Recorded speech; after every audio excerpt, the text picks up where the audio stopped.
Je suivrai mon Seigneur et mon Maître, sans jamais m'éloigner de ses pas, sans que rien ici-bas ne m'arrête, et sans rien que le chant de sa voix.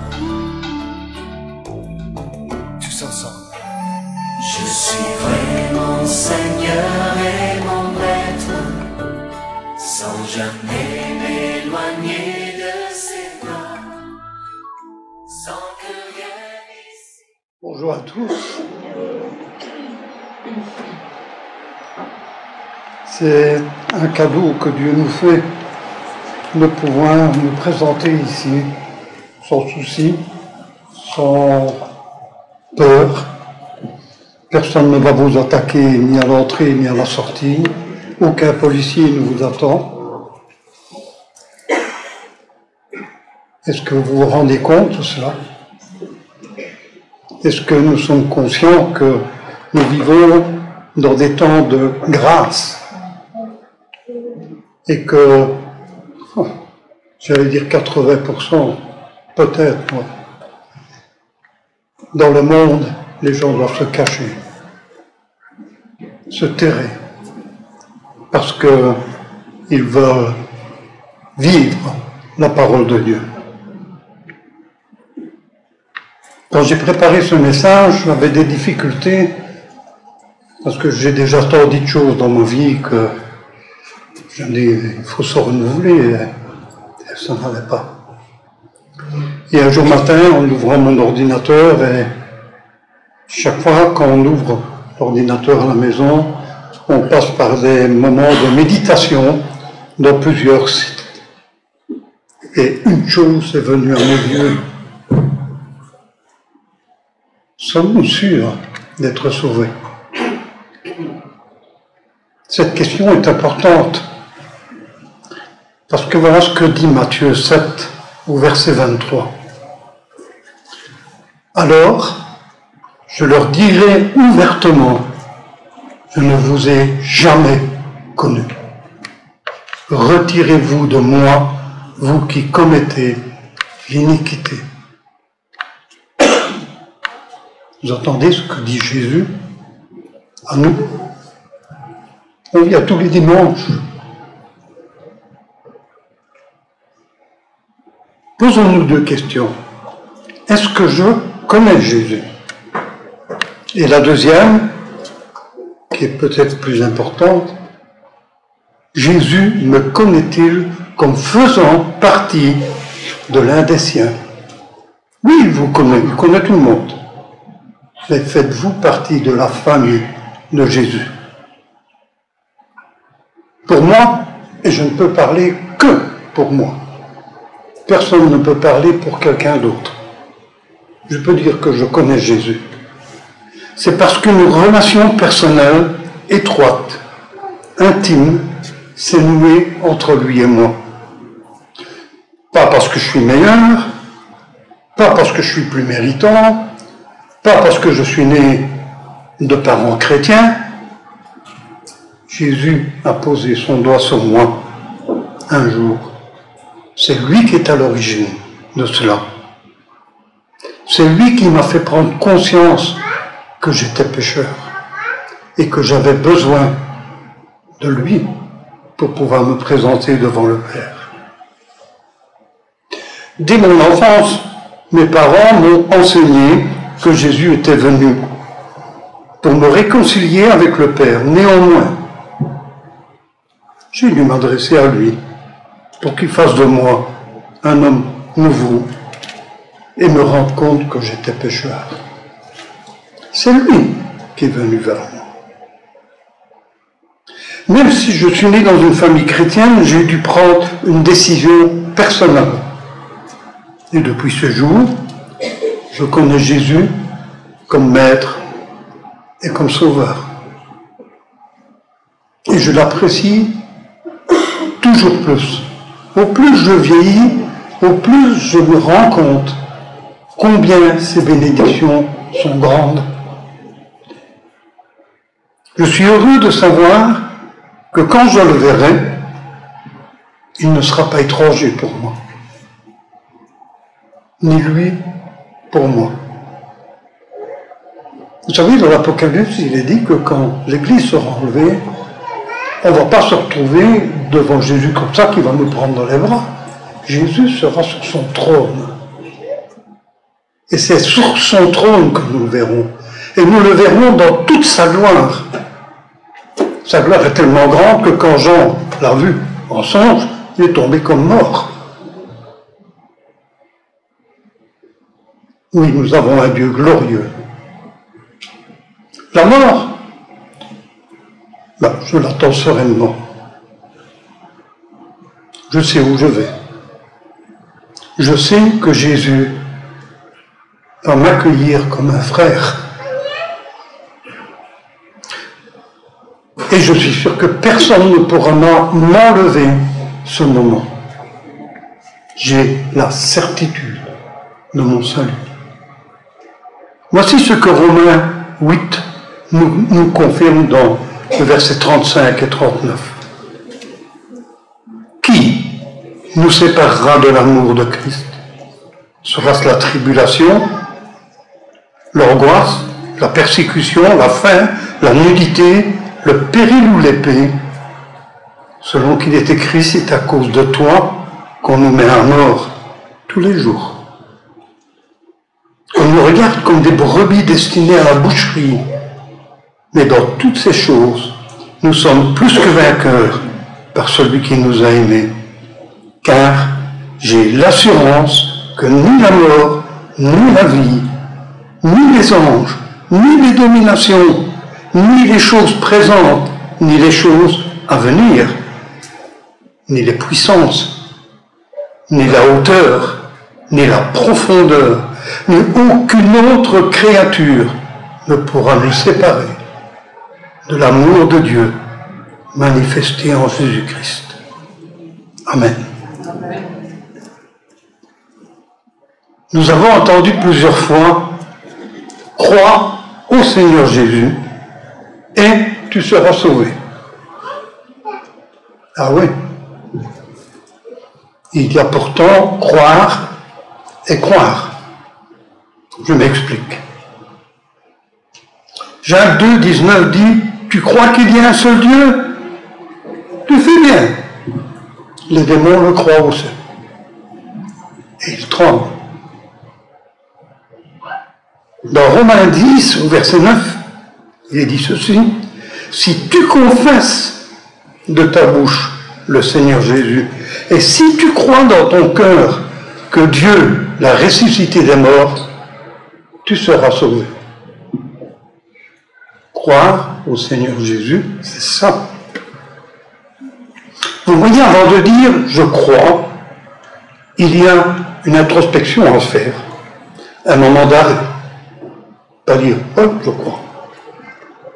Considérer honnêtement notre façon de croire. Voici ce que j'ai lu récemment. Il est plus difficile d'aimer Dieu que de croire en lui. Au contraire, il est plus difficile aux gens de ce siècle de croire au diable que de l'aimer. Tout le monde le sert et personne n'y croit. Fin de la citation. On croit en Dieu, mais on ne l'aime pas, puisqu'on ne fait pas ce qu'il demande. On ne croit pas au diable, et on fait tout ce qu'il demande. C'est fou, hein? Se poser la question, que croyons-nous? Est-ce que je crois que Dieu existe? Je dirais que ce n'est pas déjà trop marrant, mais pas suffisant. Car on se retrouve au même point que Satan et que ses démons. Je crois que Jésus est le Fils de Dieu. Oui, Satan et ses démons le croient aussi. Je lis ma Bible, je connais pas mal de versets. Excusez du peu, mais Satan les connaît tous. Il l'a prouvé. il s'en est servi pour tenter Jésus. Et remarquez que Jésus n'a pas dit qu'il avait tort dans ce qu'il disait. Jésus lui a expliqué la profondeur de l'Écriture. Il lui a expliqué ce que cela voulait dire. Je connais des personnes qui font la même chose. Ils sortent des versets à tort-larigot. Vous n'avez qu'à regarder les films de western qu'on a fait pendant des périodes, le nombre de versets que les gens débutent dans ces films-là. Je suis surpris. Et la Bible, ils te sortent un bazar que tu te demandes où c'est, il faut aller vérifier pour voir si c'est bien vrai. Ces versets sont souvent employés pour se justifier, pour justifier nos penchants, et très souvent par soif de pouvoir. Je m'explique. Des gens que Satan aime vraiment bien, ce sont les théologiens. Alors les théologiens prennent une Bible, ils sortent un bistouri et ils commencent à disséquer les mots l'un après l'autre. Puis ils se disputent entre eux, parce que c'est lui qui a raison. C'est ma théorie qui passe avant la Bible. On a disséqué les mots. Vous ne me croyez pas? Vous savez où ils en sont arrivés? On a brûlé des chrétiens sur le bûcher à cause de cela. On a noyé des gens dans le lac Clément parce qu'ils n'acceptaient pas leur théorie. Or, si je lis ma Bible, on doit aspirer à la chose la plus importante dans notre vie. C'est ce que vous allez apprendre pendant 40 jours. L'amour. L'amour envers les autres. Aspirer au don le meilleur. C'est le don de l'amour. Avoir un geste d'amour envers l'un et envers l'autre. C'est présenter Jésus. Vous savez, il y en a aussi qui se servent de la Bible pour condamner. J'ai entendu dans cette église, celui-là, il est bon pour l'enfer. Je ne sais pas de quel droit on peut se dire ça, mais pour se donner de l'importance. Les prêtres, je fais une divagation. Je viens de revoir même mon fils il rousse pas parce que je m'éparpille. Je viens de revoir le film de Mel Gibson sur la Passion du Christ. Ce qui m'a frappé dans ce film, c'est ces prêtres, d'une fierté, d'une grande teneur, de leur connaissance biblique. Ils connaissaient, eux, les Écritures. Cela ne les a pas empêchés de réclamer la mort de Jésus, alors qu'ils connaissaient les Écritures.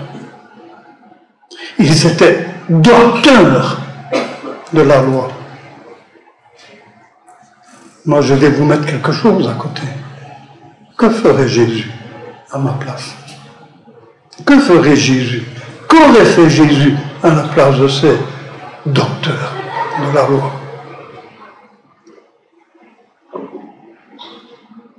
Cela nous remet bien en place. On se dit combien de fois est-ce que j'ai marché de travers et que je n'ai pas fait ce qu'il fallait. Alors je vais vous citer, oui je crois. Donc je vais vivre ce que je crois. Je vais le répéter. Oui, je crois, donc je vais vivre ce que je crois. Ce serait la meilleure démarche. Est-ce que c'est facile? Non. Non, parce qu'on est humain. On a dur. Je suis un pécheur, et le péché me colle à la peau, pourtant de tout mon cœur, je vous l'assure, De tout mon cœur, je crois que Jésus a tout payé à la croix. Mes révoltes, mes trahisons, mes silences, mes désobéissances. Ça, c'est Charlie. Oui, je crois que je suis un chrétien sauvé par grâce. Donc mon cheminement est lent. Mon cheminement est fait de victoires, heureusement, mais aussi de beaucoup de défaites. Et Jésus, lui, il est là. Et comme pour Pierre, il me demande, Charlie, m'aimes-tu? Charlie, m'aimes-tu? Et cela autant de fois qu'il le faut. Et c'est lui qui me relève. Alors oui, je crois de tout mon cœur. Je crois en l'amour de Dieu et je crois qu'il est ressuscité afin d'effacer ma rébellion. Vous savez quoi? Dieu n'est plus en colère contre moi. Si vous avez toujours refusé la main tendue de Jésus, dépêchez-vous pour ne pas que Dieu soit en colère contre vous. Il peut l'être pour vous tous. Pas en colère. Il faut accepter gratuitement le don de Jésus. Et j'en reviens à ma question du début. Est-ce que je connais Jésus? Et Jésus me connaît-il comme faisant partie des siens? Voulons-nous nous poser cette question sincèrement? Jésus doit-il se contenter de notre visite le dimanche matin, montre en main, ou il y en a que je repense à mon grand-père qui prêchait pendant 1 heure et moi j'étais là tout petit, là, à attendre comme ces petits gentils enfants et je crie Amen, bon papa. C'était long, hein. Comment je vis toute la semaine? Avec Jésus ou pas? Les réunions de la semaine, c'est pas toujours facile pour tout le monde. Il y a des gens qui travaillent dur ou qui ont des obligations, mais est-ce que nous faisons quand même un effort pour venir, pour nous intéresser à un missionnaire qui passe et qui vient expliquer son travail? Est-ce que nous faisons un effort pour avoir une plus grande connaissance de la Bible? Il y a justement mon feuilleton qui passe, et je vais le rater. Il y a Ovio. Pour ceux qui ne l'ont pas, vous vous mettez dessus, vous pouvez récupérer votre feuilleton. J'aime Jésus, oui, même. Il y a des ans, vous vous rappelez, il y a 2 dimanches d'ici, pas dimanche passé, dimanche avant, Thomas nous a parlé du chaud, du froid et du tiède. J'aime Jésus, oui, mais c'est le tiède. Il y a des exemples très concrets dans les évangiles, en voici un parmi tant d'autres. Il faut lire Romains 12 en entier, et je vous le conseille. Nous, ici, nous lirons les versets 1 à 3 et 9 à 10. Voici ce que l'apôtre Paul nous dit. Je vous exhorte donc, frères, par la compassion de Dieu, à offrir vos corps comme un sacrifice vivant, saint, agréable à Dieu, ce qui ira de votre part un culte raisonnable. Ne vous conformez pas au siècle présent, mais soyez transformés par le renouvellement de l'intelligence, afin que vous discerniez quelle est la volonté de Dieu, ce qui est bon, agréable et parfait. Par la grâce qui m'a été donnée, je dis à chacun de vous de n'avoir pas de lui-même une trop haute opinion, mais de revêtir des sentiments modestes, selon la mesure de foi que Dieu donne à que Dieu a départis à chacun. Et puis au verset 9, la charité, que la charité soit sans hypocrisie. On peut aussi traduire que l'amour soit sans hypocrisie. Ayez le mal en horreur, attachez-vous fortement au bien, par amour fraternel. Soyez pleins d'affection les uns pour les autres. Par honneur, usez de prévenance réciproque. Prévenance réciproque, aimez-vous les uns les autres. Les personnes qui nous entourent perçoivent-ils que nous appartenons à Jésus? Ou alors, on se fond dans la foule, on est fantôme, on est transparent. C'est le tiède. Transparent. Il n'a dormi avec personne, sauf qu'il ne sait pas qu'il a un gros ennui avec Dieu. Mais au moins sur terre, il est transparent.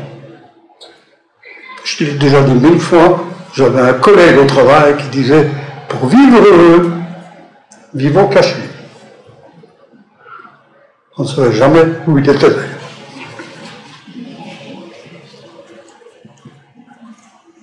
Ce n'est pas l'enseignement de l'Évangile. Et l'enseignement de l'Évangile est celui-ci, dans Luc 11, au verset 33.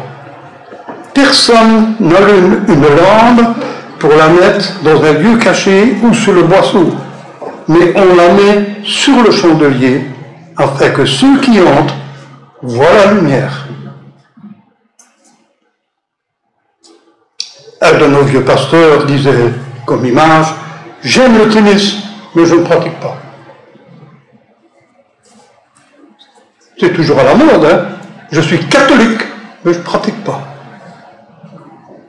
Il y a aussi, je suis protestant, mais je ne pratique pas.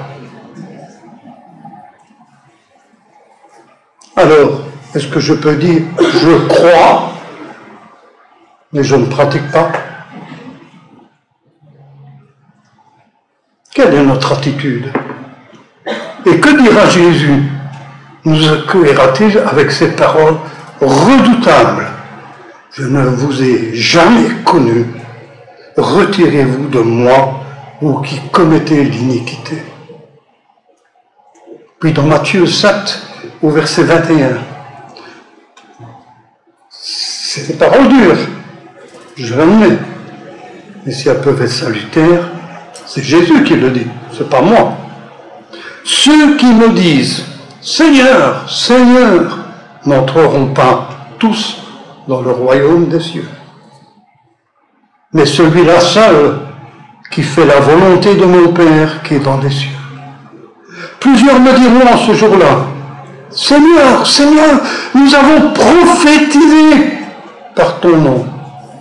N'avons-nous pas chassé des démons par ton nom? N'avons-nous pas fait beaucoup de miracles par ton nom? » Vous vous rendez compte? Si c'est juste pour la gloriole, vous avez la gloriole sur la terre. Il y a des prédicateurs qui prêchent devant des milliers de personnes. Ils sont remplis de pognon, ils ont des avions à eux pour voyager, pire que le président des États-Unis, et pire que le président des États-Unis. Vous vous rendez compte de ce que je dis? Et eux risqueront un jour d'entendre ces paroles. Même si le Seigneur se sert de lui, ou de cette personne, pour que les gens entendent l'Évangile. Mais cette personne, à quoi sert-il de sauver le monde si on perd son âme? Comme quoi, nous devons regarder dans notre miroir et nous posons la question, je crois quoi? Et je crois en quoi? Ma conviction doit être sans détour. Ma conviction doit être sans retour en arrière, déterminée, vivante, concrète et vécue. Je suis profondément admiratif, sans voix, devant l'Église persécutée. Je ne sais pas si je résisterai comme eux à avoir tué ma femme, mes enfants, et dire devant la télévision, nous sommes chrétiens. Bon, pardon, j'étais bluffé quand j'ai vu ça à la TV. Ça m'étonne même que la RTV l'a passé, parce que on venait de faire sauter leurs églises, de détruire l'église, de tuer leurs femmes, leurs enfants. Seigneur, merci pour ce témoignage. Eux, ils savent ce que veut dire croire en Jésus-Christ. Ceux qui les persécutent croient en un Dieu. Quel Dieu? Ils tuent, ils persécutent, ils violent. Un Dieu assoiffé de sang, vulgaire, méchant, qui ne donne même pas la certitude à ceux qui le louent et qui le servent d'être sauvés. C'est grave. Je vous dis, notre Dieu est un Dieu d'amour complet, jusqu'à sacrifier, je vais dire lui-même au travers de son Fils, pour que nous ayons la paix.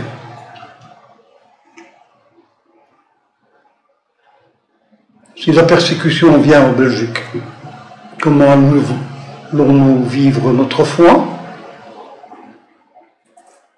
Et croire quoi?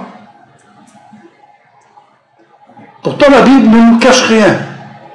C'est ça qui est remarquable avec la Bible.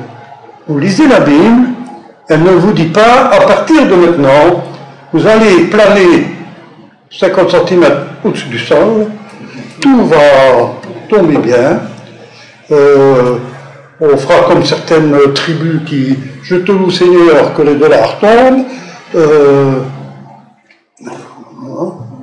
La Bible ne nous dit pas ça, voilà ce qu'elle dit. Dans Matthieu 10, verset 16.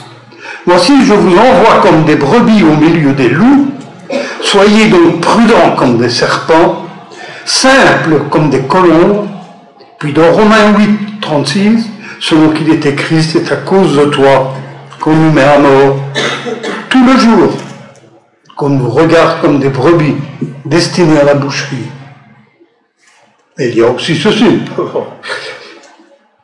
Dans Marc 8, 34.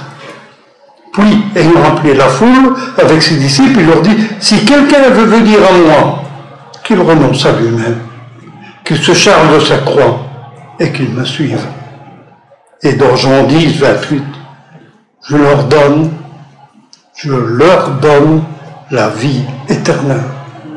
Et elles ne périront jamais, et personne ne les ravira de ma main. Je crois en Jésus-Christ.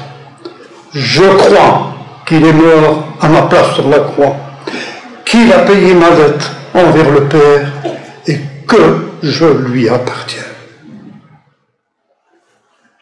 Dites cela pour vous-même.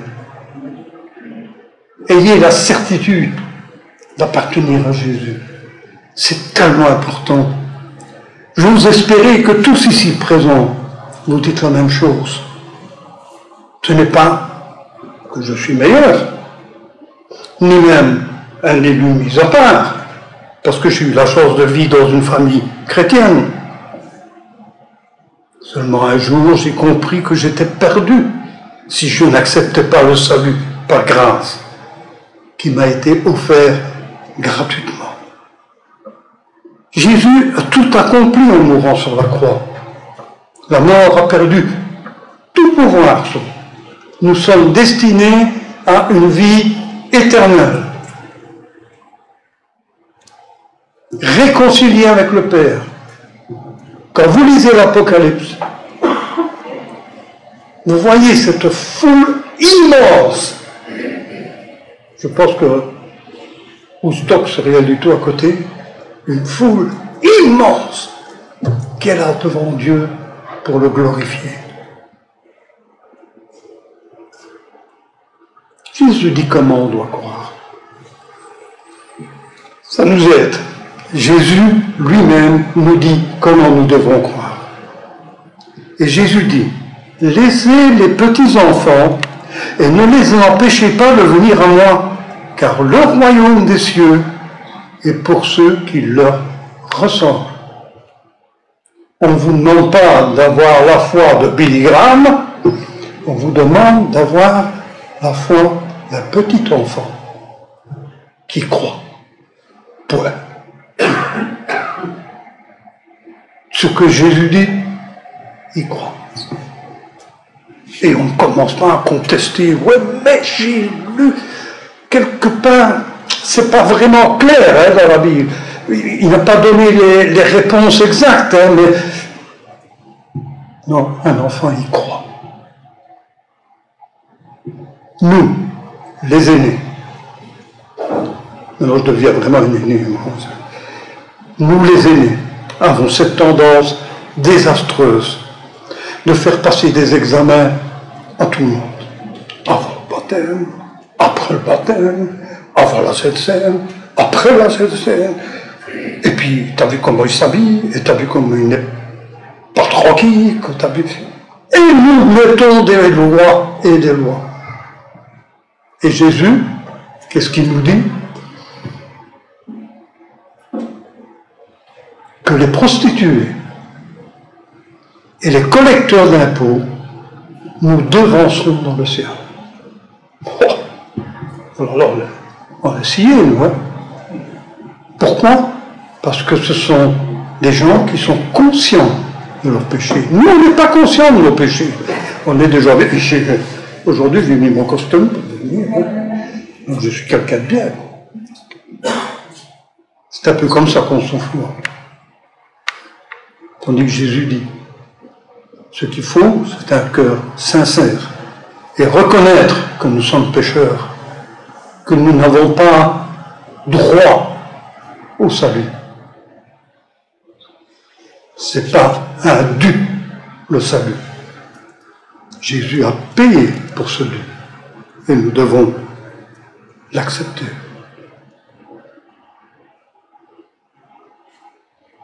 Nous devons, en tout cas, ne pas nous laisser séduire par des discours. Ce qui est dit doit être contrôlé si c'est biblique. Est-ce que c'est juste là, ce qu'il est écrit? Ou est-ce que c'est une divagation? On avait tendance à avoir des divagations. Ne pas faire passer nos propres certitudes avant la parole de Dieu est un péché. Donc, lorsque nous envisageons de dire quelque chose, revenons à cette question: que ferait Jésus à ma place? Donc, lorsque l'on vous enseigne, vous devez impérativement contrôler ce que l'on vous dit dans la parole et croire comme un petit enfant ce que la parole de Dieu dit. Rien d'autre, rien. Amen. Nous allons chanter le cantique. Nous croyons et nous nous lèverons pour chanter.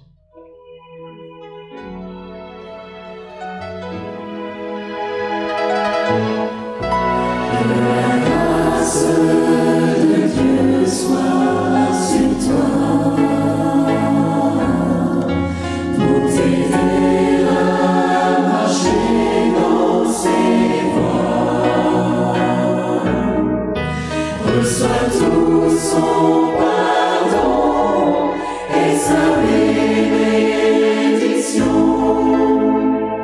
Va en paix dans la joie.